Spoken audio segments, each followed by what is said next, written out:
ರೈತರಿಗೂ ಟೋಲ್, ಮಂಡ್ಯದ ಗಣಂಗೂರು ದಗದಗ ಅಂತ ಇದೆ. ಟೋಲ್ಗೆ ಈಗ ಮುತ್ತಿಗೆ ಹಾಕಿ ರೈತರು ಆಕ್ರೋಶವನ್ನ ವ್ಯಕ್ತಪಡಿಸಿದ್ದಾರೆ.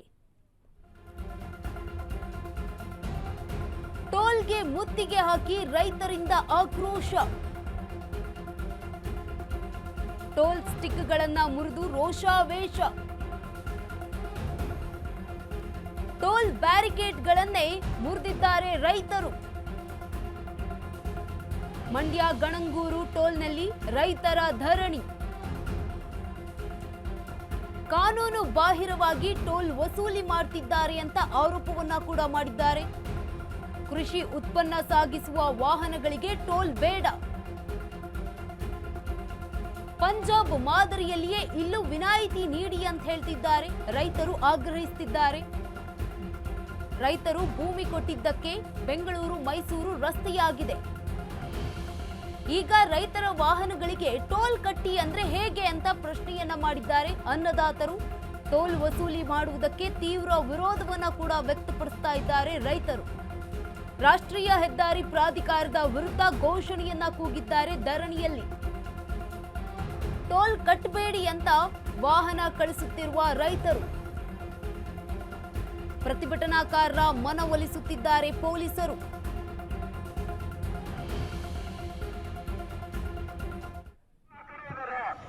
ಇದು ನಮ್ಮನ್ನ ಹೊರತು ಆರೋಗ್ಯದಿಂದ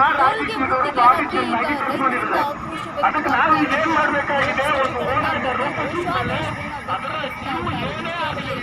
ಗಮನಿಸ್ತಾ ಇರುವ ಹಾಗೆ ಈಗ ಟೋಲ್ ಹತ್ರನೇ ಈಗ ರೈತರು ಬಂದು ಯಾರು ಕೂಡ ಟೋಲ್ ಕಟ್ಟಬೇಡಿ ಅಂತ ಹೇಳಿ ಒಂದು ಆಕ್ರೋಶವನ್ನ ವ್ಯಕ್ತಪಡಿಸ್ತಾ ಇದ್ದಾರೆ. ಟೋಲ್ ವಿರುದ್ಧ ಈಗ ಆಕ್ರೋಶ ಕೇಳಿ ಬಂದಿರುವಂಥದ್ದು. ಯಾರು ಕೂಡ ನಾವು ಭೂಮಿಯನ್ನ ಕೊಟ್ಟಿರುವುದಕ್ಕೆ ಈಗ ಬೆಂಗಳೂರು ಮೈಸೂರು ನಡುವೆ ಈಗ ರೋಡ್ ಆಗಿರುವಂಥದ್ದು ಅಂತ ಟೋಲ್ಗೆ ಮುತ್ತಿಗೆ ಹಾಕಿ ಆಕ್ರೋಶವನ್ನ ವ್ಯಕ್ತಪಡಿಸ್ತಾ ಇದ್ದಾರೆ. ಟೋಲ್ ಸ್ಟಿಕ್ಗಳನ್ನ ಕೂಡ ಮುರಿದು ಹಾಕಿದ್ದಾರೆ. ಯಾರಿಗೋಸ್ಕರ ನೀವು ಈ ಒಂದು ಟೋಲ್ ಹಣವನ್ನ ಕೇಳ್ತಾ ಇದ್ದೀರಾ? ನಾವು ಭೂಮಿಯನ್ನ ಕೊಟ್ಟಿರುವುದಕ್ಕೆ ಈ ಒಂದು ರಾಷ್ಟ್ರೀಯ ಹೆದ್ದಾರಿ ಆಗಿರುವಂಥದ್ದು ಅಂತ ಮಂಡ್ಯದ ರೈತರು ಈಗ ಆಕ್ರೋಶವನ್ನ ವ್ಯಕ್ತಪಡಿಸ್ತಾ ಇದ್ದಾರೆ. ಕಾನೂನು ಬಾಹಿರವಾಗಿ ಟೋಲ್ ವಸೂಲಿ ಮಾಡ್ತಾ ಇದ್ದಾರೆ ಎನ್ನುವಂತಹ ಆರೋಪವನ್ನ ಕೂಡ ಮಾಡಿದ್ದಾರೆ. ಕೃಷಿ ಉತ್ಪನ್ನವನ್ನ ಸಾಗಿಸುವ ವಾಹನಗಳಿಗೆ ಟೋಲ್ ಬೇಡ ಅಂತ ಕೂಡ ಆಗ್ರಹ ಮಾಡಲಾಗಿದೆ.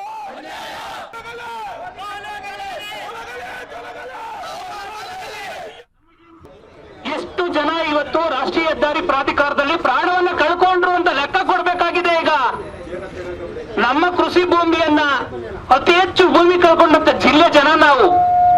ನಮ್ಮ ಜಿಲ್ಲೆಗಳಲ್ಲಿ ನೂರಾರು ಘಟನೆಗಳು ಈ ತರ ನಡೀತಾನೆ ಇದ್ರೆ ಹೋರಾಟಗಾರರು ಚಳವಳಿಗಾರರು ಕೈಕಟ್ಟ ಕುತ್ಕೋಬೇಕಾಗಿದ್ಯಾ? ನಮ್ಮ ಹಕ್ಕನ್ನ ನಾವು ಕೇಳ್ಬೇಕು ಅಂತ ಹೇಳಿದ್ರೆ ರಸ್ತೆಗೆ ಹೋಗ್ಬೇಡಿ ಅಂತ ಹೇಳಿದ್ರೆ ಯಾರನ್ನ ಕೇಳ್ಬೇಕಂಗಾದ್ರೆ ನಾವು ಯಾರಿಗೆ ಪ್ರಶ್ನೆ ಮಾಡ್ಬೇಕಾಗಿದೆ? ದಯಮಾಡಿ ನೀವು ಅರ್ಥ ಮಾಡ್ಕೋಬೇಕಾಗಿದ್ದು, ನೀವು ಕೃಷಿಕರ ಮಕ್ಕಳೇ, ನಾವು ನಿಮ್ಮೆಲ್ಲರಿಗೂ ಸೇರಿ ನಾಡಿನ ಜನರ ಸಮಗ್ರತೆಯ ಜನರಿಗಾಗಿ ನಡೀತಿರುವಂತಹ ಹೋರಾಟ ಇದು. ಈ ರಸ್ತೆಯಲ್ಲಿ ಓಡಾಡುವಂತ ಜನ, ಇದು ಅಧಿಕಾರಿಗಳು, ಇವರು ಪೊಲೀಸ್ನವರು, ಇವರು ರೈತರು, ಇವ್ರಿಗೆ ಅಂಗವಿಕಲರು, ಇವರು ಅವರು ಇವರು ಅಂತ ಏನಿಲ್ಲ. ಎಲ್ಲ ಸರ್ವ ಜನರಿಗೂ ಆಗುವ ಅನಾಹುತಗಳನ್ನ ತಪ್ಪಿಸಬೇಕು, ಮೂಲಭೂತ ಸೌಕರ್ಯವನ್ನ ಕೊಡಬೇಕು. ಹಲವಾರು ವಿಷಯಗಳನ್ನ ಸರ್ಕಾರ ಎಷ್ಟು ಕೋಟಿ ಹಣ ಬಿಡುಗಡೆ ಮಾಡಿದೆ. ನಾವು ಬಹಳಷ್ಟು ಈ ರಸ್ತೆಗೆ ಎಷ್ಟು ಹಣ ಬಿಡುಗಡೆ ಆಯ್ತು, ದಯಮಾಡಿ ಅದನ್ನ ಶ್ವೇತಪತ್ರ ಪ್ರಕಟಿಸಿ ಅಂತ ಹೇಳಿ ಬಹಳ ಒಂದ್ಸಾರಿ ಹೋರಾಟ ಮಾಡಿದೀವಿ ಸರ್. ಶ್ವೇತಪತ್ರ ಪ್ರಕಟಿಸಿಲ್ಲ. ಅದಂತರ ಪ್ರತಾಪ್ ಸಿಂಹ ಅವರು ಏನು ಎಕ್ಸಿಟ್ ಎಂಟ್ರಿ ರಸ್ತೆಗಳಿಗೂ 125 ಕೋಟಿ ಬಿಡುಗಡೆ ಆಯ್ತು. ಆದ್ರೆ ಸರ್ವಿಸ್ ರಸ್ತೆ ಪೂರ್ಣಗೊಂಡಿಲ್ಲ. ಇದ್ರ ಲೆಕ್ಕ ಕೊಡ್ತಿಲ್ಲ. ಯಾರಾದ್ರೂ ಸ್ಥಳೀಯವಾಗಿ ಓಡಾಡುವಂತ ಜನ, ಗ್ರಾಮದ ಜನರ ಪರಿಸ್ಥಿತಿ ಆಗಿದೆ ಅಂತ ಹೇಳಿದ್ರೆ ರಾತ್ರಿ 8 ಗಂಟೆ ಮೇಲೆ ಆ ಸರ್ವಿಸ್ ಒಳಗಡೆ ಹೋಗುವಂತ ಗುಹೆ ಒಳಗೆ ಹೋದಂಗಾಗುತ್ತೆ ಅಂತ